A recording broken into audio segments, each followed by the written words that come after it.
Ақилы тылсымға толы қиыр бір шетте қайсар қыз барушы еді тәуекелге. Шахзаман мен Дүниязада айналдырып құбыжыққа Сұлтан Кәрімді алыстатып жіберді. Талай сапар шексіз өзгелге, жолықса да қаншама қауіпке. Өмір ағашына барар жолда кездескен Шахризада талмады күресуден. О, Шахризада, ежелгі мың бір түн ертегісіндегі. О, Шахризада, қызыққа толы ертегілерді айтамыз.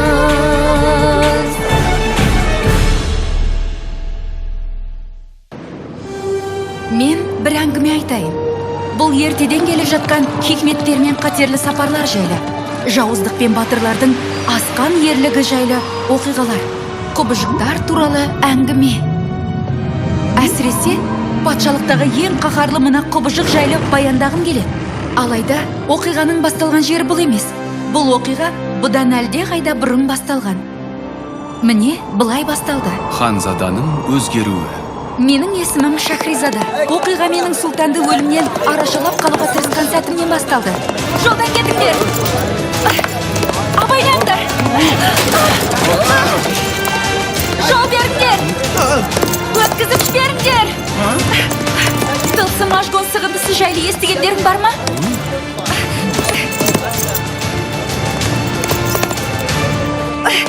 Осында бол, Жамал! Маған тылсым ажгон сығындысы керек. Тап қазір. Атақты тәуіп Харун Халидтің қызы базарда жүр ме? Иә, бұл менмін. Қазір сұлтан өз сарайында хал үстінде жатыр. Егер мен әкемнің ажалдан құтқаратын баяғы дәрісін жасап шығарсам, оны аман алып қалатын едім. Әлбетте, тылсым ажгон сығындысы ғой. Ол дәріні 10 жылдан бері көрген емеспін. Қайда кетті екен? Тылсым ажгон сығындысы. Тылсым ажгон сығындысы жайлы естігендерің бар ма? Айтыңдаршы, маған өте қажет болып тұр.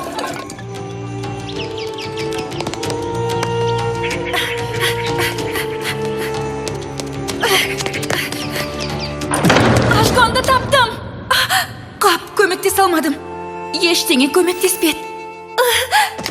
Сөйтіп, 10 жыл бойы патшалықты гүлдендіріп, бейбітшілік орнатқан алтын қалашықтың данышпан, әрі асқан рақымды патшасы дүние салды. Енді патша тағына оның артындағы екі ұлының бірі отырады. Не кіші ұлы Кәрім өзі тура әкесі сияқты қайырымды әрі дана жан. Не үлкен ұлы Шахзаман. Ол мүлдем басқа. Тыңдаңыз, мәртебелі ханзада. Өсиетнаманы оқығалы жатыр. Тап қазір ме? Әкемізден айырылып, қабырғамызға есіп отырғанда, сол өсиет хатты қоя тұрыңдаршы. Айыпқа бұйырмаңыз, ханзада. Алтын қалашықты басқаратын патша керек. Өсиет хат қазір оқылуға тиіс. Иә, оқи бер, Осман. Бұдан әрі созбақтаудың қажеті жоқ. Мына қатты орындықты тастап, тезірек ана жұмсақ таққа отырсам болар еді, шіркін. Бауырым Шахзаман, тағы ешқайда қашып кетпейді. Сонша асыққаныңа қарағанда. Анау қыз Шахризада мұнда не істеп жүр? Иә, бұл отбасымыздың ішкі мәселесі. Ол да отбасы мүшесі емес қой. Анау не дейді өзі? Шахризаданың әкесі туған бауырымыздай болатын. Ел басына күн туған шақта көмек қолын созған да сол. Сондықтан ол кісінің қызы да бөтен емес. Ол да отбасымыздың бір мүшесі. Кәрім ханзада, қарсы болмасаңыз бастай. Иә, бастай беріңіз. Бұл өсиетнаманы алтын қалашықтың патшасы, патшалықтың иесі, қорғаушысы. Иә, оны өткізіп жібер, Осман. Оның кім болғанын біз білеміз. Алаңдамасаң болады, бауырым.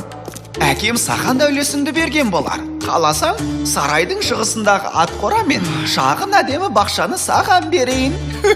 Сонда сеніңше, әкемізден қалған мұра оның мал мүлкі болғаны ма? Ақшалай да беремін. Соған неге риза болмасқа? Әрине, менің үлесім одан әлде қайда көп.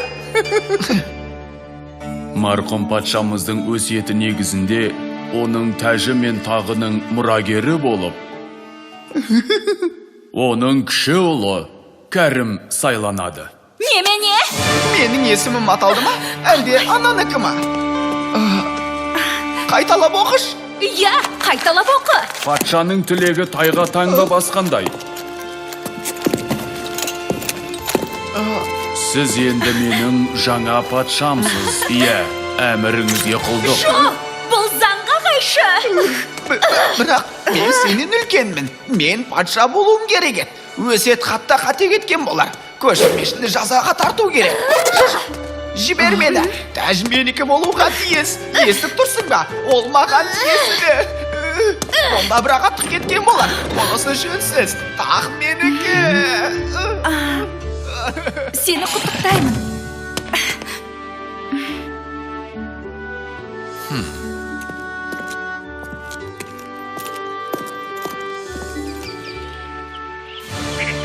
Атай, елге келеке болдым ғой. Бүкіл қаланың алдында масқара болдым. Шер болдым ғой. Білесің бе, тап қазір ана інім отырған тақта мына мен отыруым керек еді. Өкінішті әрине.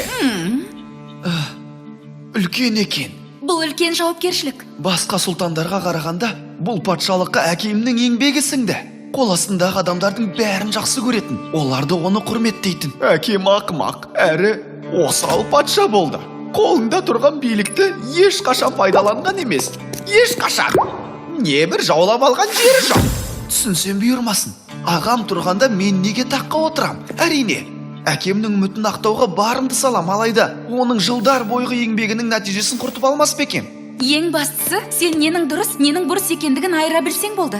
Әкең саған бұл істі, саған сенгендіктен тапсырып кетті. Ал ағаңа сенсе, әлбетте соған тапсыратын еді. Білесің бе, қандай да бір кемшілік кетіп жатса, ағаң кінәні өзінен емес, өзгеден іздейді. Шақ заман ба? Жоқ, ол сараң. Кейде өзімшіл болғанымен, мейірімді әрі ұяң жан. Ол өзгелерді кінәламайды. Осының бәріне сен кінәлісің. Әкем марқұм сенің андағды ем-дом жасап, сыры беймәлім сиқыр өнерімен айналысқаныңды жақтырмаушы еді. Анаңыз саған оң әсерін тигізе қоймайды деуші. Шақ заман.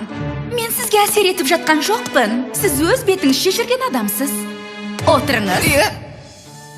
Енді осы алтын таққа лайық қызмет етсем жарар еді. Не де болса әкемнің үмітін ақтауға барымды салам. Әкеңнен сенен күткені де сол. Ол сенің осы таққа лайық патша болатыныңа сенді. Алтын тақ маған тиесілі. Иә, Шах Заман сұлтан, тақ сізге тиесілі. Сізді туған бауырыңыз алдап соғып, таққа ие болды. Солай ма? Алдап дейсің бе? Иә, әлбетте. Соның ісі екенін біліп едім. Шіркін, енді содан құтылар ма едіңіз? Иә, шіркін, содан құтылсам болар еді. Немене? Сен өзі не ойластырып жүрсің? Әйтеуір, бауырыма зияның тимесін.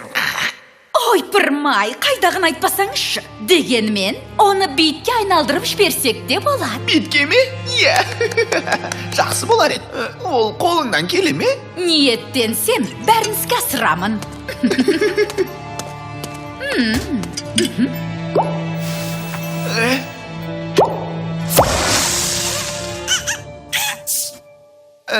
Түшкіргені жақсы ғой. Дегенмен, біздің мақсатымыз бауырымды түшкірту емес шығар. Солай ма, дүниезада? Жоқ болып кетті ме? Сонда айып болды ма? Қалай? Олай емес. Бауырыңнан құтылудың ең зиянсыз, тиімді тәсілі осы емес пе? Көзден кетсе, көңілден де кетеді. Иә, сонда таққа мен ие боламын. Иә.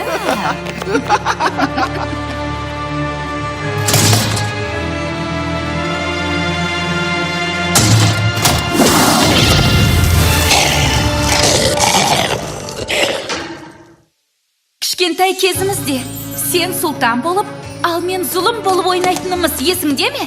Иә, әрине есімде. Сен соңымнан қалмаушы едің ғой. Сенен қалмай құпия жолдармен де жүргенмін. Құпия соққымыз есіңде ме? Әр жолы мені тауып алатынсың. Өзімді бір түрлі сезініп тұрмын. Мынау не? Кілт пе? Мынаған қараш. Жасалуы күрделі екен. Белгілі бір мақсатқа арналған болар. Мұнда жазуы бар екен. Көне руна жазуы. Ол жазбаларды әкем үйреткен болатын. Оқи аласың ба? Қане, оқып көрейін. Іздесең жолын табасың. Жолда таңба көресің. Таңбада бар құпия сөзді оқысаң ашады. аш қане, нұрын шаш, құпияңдаш. Аш қане, нұрыңды шаш, құпияңдаш. Қане!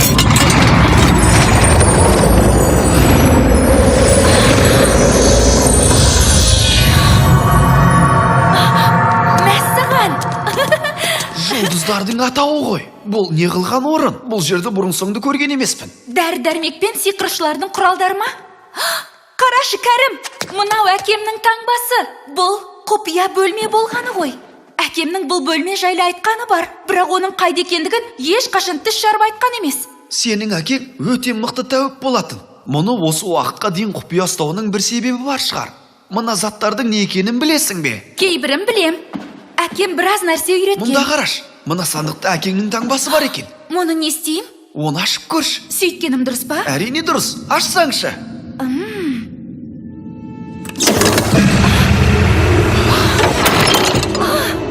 Саған тез ашыла салды ғой. Ішінде не бар екен? Мына ескі дорба ғана. Ол не екен? Сиқырлы ма? Алтын ба? Інжір.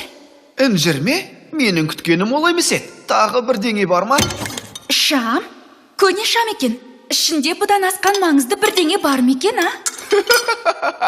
Мұнда екенсіңдер ғой. Апырай, апырай. Бұл жерді қайдан тауып алғансың, Кәрім? Бұл қазына толы бөлме ме? Тылсымға толы құпия бөлме. Толықтай жабдықталған екен. Бұның бәрін жинау үшін ондаған жүздеген жыл кеткен болар. Осы бөлменің сарайдың бір жерінде жасырылғанын ішім сезген. Мұның бәрі әкемнің жиып тергені. Бұл заттар патша сарайынан табылды. Сондықтан олар патшаға тиесілі. Дұрыс айтасың. Патшаға тиесілі. Аға, сізге не керек? Талқылайтын дүние көп. Үкімет жайлы, заң жайлы, құқықты табыстау, болашақ дегенде шұғыл сөйлесуіміз керек. Өтінем, жүрші, бізбен бірге шай еш. Негізімен жарайды.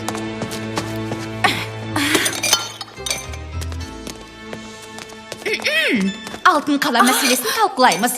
Бұған маңызды адамдар ғана қатысады. Сен сыртта күте тұр. Бірақ мен Шахризадаға толықтай сенемін. Қане, енді тезірек іске көшейік. Айтпақшы, алдымен шай ішіп алайық. Саған арнап шайдың ең таңдаулысын демдеткізіп әкелдік. Іше ғой, бауырым.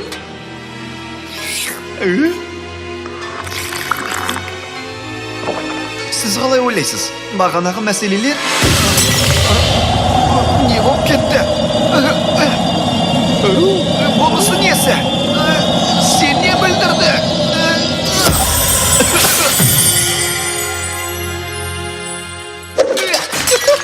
Кейінірек қол соға жатарсыз, Шахзаман. Жоқ әлде Сұлтан Шахзаман дейін бе? Құпия бөлме енді менікі. Сұлтан Шахзаман. Маған ұнап барад, ұнап барад.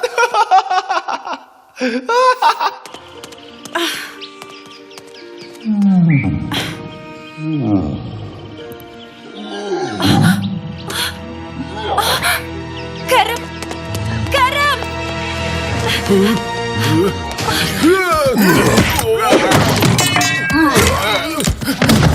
Сен не бүлдірдің? Бетке айналдырам дегені қайда? Осы ма? Қап, бірдеңесі дұрыс болмаған сияқты. Сен бұйырмасын, еш қателік жіберген жоқ сияқты едім. Қателік дей ме? Онысы несі? Кәрім қайда кеткен? Осы ма? Мына құбыжық Сұлтанды өлтірді. Оны тірідей жеп қойды. Жабылып ана құбыжық қыздар.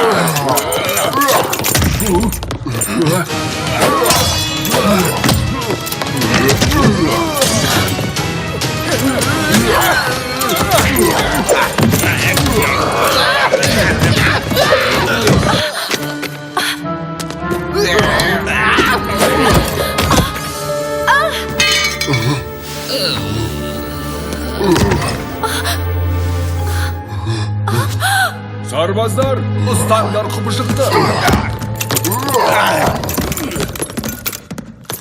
Жараланып қалмадыңыз ба, ханзада? Аманмын, бірақ Кәрім, байқұс, Кәрім ай, Кәрім.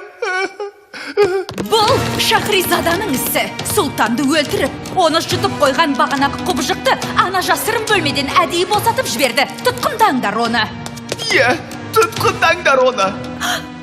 Жоқ, жіберіңдер мені. Мені жайма жіберіңдер. Жіберіңдер. Әміріңізге құлдық, ханзадам. Мәртебелім дегенің дұрыс болар. Әміріңізге құлдық, мәртебелім. Сұлтан болған қандай жақсы. Қабат деген ай. Ай, қойсам сені. Мазамды қашырып тыныштығымды бұздың ғой. Бұл кім сөйлеген? Ай, мені жұлқылай бермеші. Сілкілегеннен басым айналады. Міне қызық, сөйлейтін шам ба? Мен шам емеспін, жынмын. Сөйлейтін жын ба? Менің есімім Халил. Енді маған Харун Халидтің қайда екенін айтшы. Өтінем. Харун Халидті танушы ма едің? Тәуіптікті шебер меңгерген. Кереметтердің кереметі. Сұлтанның уәзірі Харун Халидті әрине білемін. Сен ол емессің, солай ма? Айтшы. Жоқ, бірақ ол менің әкем. Сен оның қызысың ба? Жақсы болды ғой. Менің іздеп жүрген адамым өзің болып шықтың ғой. Мен бе? Неге? Саған бір маңызды нәрсені жеткізуге сөз берем. Әкеме ме? Иә, әкең данышпан Харун Халидке сөз берген. Ол маған, Халил, сені қызым іздеп тапқанда, оған мынаны айт деген. Осыдан кейін бәрі түсініксіз беймәлім күйге енді. Беймәлім? Беймәлім, иә беймәлім. Алайда соңында бұл деген. Ол саған сиқыр жайлы ештеңе айтпап еді. Есіңе түсірші. Иә, дегенмен айтпады. Дегенім дұрыс шығар. Дүниязада бір қателік жайлы айтты. Не қылған қателік? Ол не істеді екен? Апырай, онда не болып жатыр екен?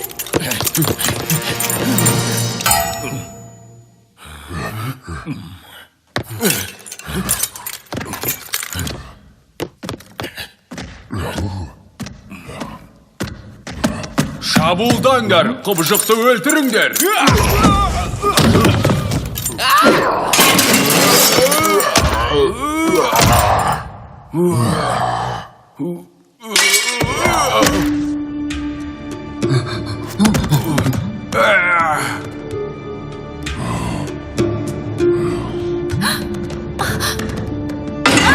Апырай, жеткен жеріміз осы шығар. Кері қайт! Маған жақындаушы болма, құбыжық! Сен Сұлтан Кәрімді өлтірдің! Құбыжықты өлтіріңдер. Мені де неге өлтіре салмады? Ендігі өмірімнің не мәні қалды? Апырай, бүйтіп жүргенше баяғы дым тартқан бір жапырақ дорбаның түбінде жүргенім жақсы еді.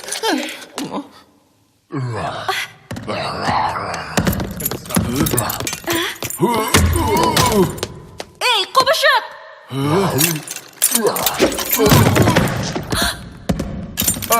Сенбісің? Сен өзі зынданнан қалай шығып алғансың? Мұна құбыжықтың көзін құртқан соң сені қайта зынданға тастаймын.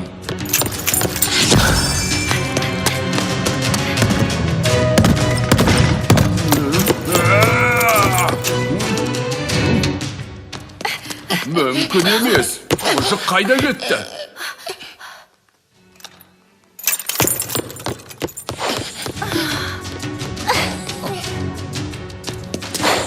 Тоқтай тұршы, Кәрім екеуіміз мына жерге жасырынушы едік. Бұл біздің құпия әдісіміз. Шынымды айтсам, сен мені қатты таңғалдырдың. Тыныш.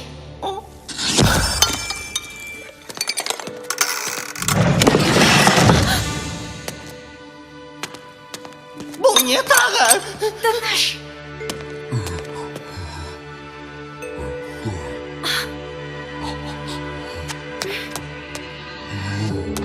Жақында ма?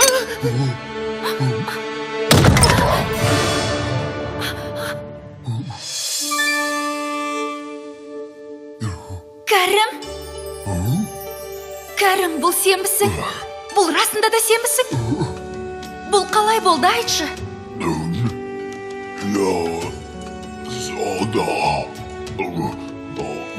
Бәсе, ол сенен қалайда құтылғысы келген. Енді шақ заман таққа ие болды. Жұрт ханзаданы сен, яғни құбыжық жеп қойды деп ойлап жүр. Сен өзіңді өзің жеп қойғансың ба сонда? Қызық, мұндай сұмдықты естімеппін. Дегенмен естімеген елде көптеген Бұл осы. дауыс жайлы кейінірек айтып берем. Егер дүниезада сені мынандай құбыжыққа айналдыра алса, онда сені қайта бұрынғы кейпіңе келтірудің жолы бар шығар. Енді бәрін де түсіндім. Білесің бе? Сен соншалықты қорқынышты емес екенсің. Құбыжық болып жүре тұр.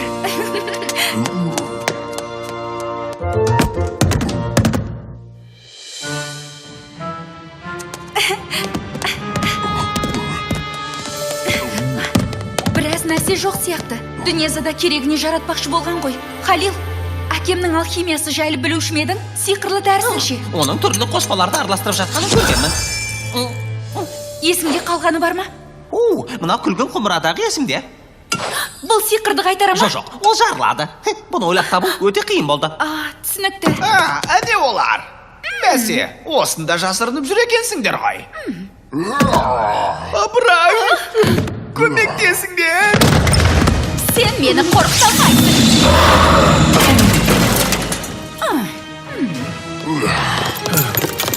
Әне құбыжық. Жоқ, тоқта. Олар сені өлтіреді. Сұлтанды қорғаңдар. Рахмет, Осман. Дереу ана құбыжықты ұстаңдар. Қызды да ұстаңдар. Өздерің беріліңдер, әйтпесе ажалдарың мына менен болар.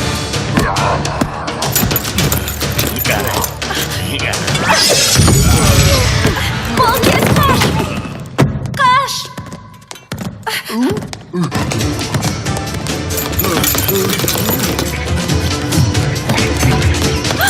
Бәрі бекер.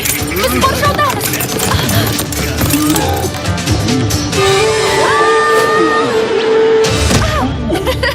Мәссіған керемет болды. Ай, бұдан былай не істесіңдер деп байқаңдаршы. Есіммен танатын болдым. Оңтүстікке кетті. Сарбаздарды жіберіп, ұстаңдар оларды.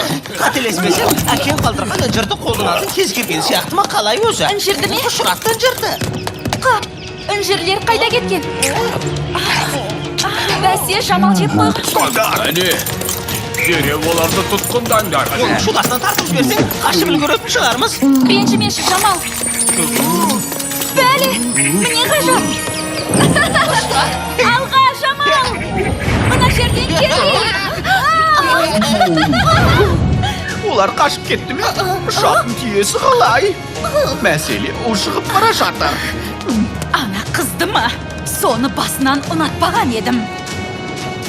Бұл жолы қашып құтылдық. Алайда бұл шытырман оқиғаның бастамасы ғана еді.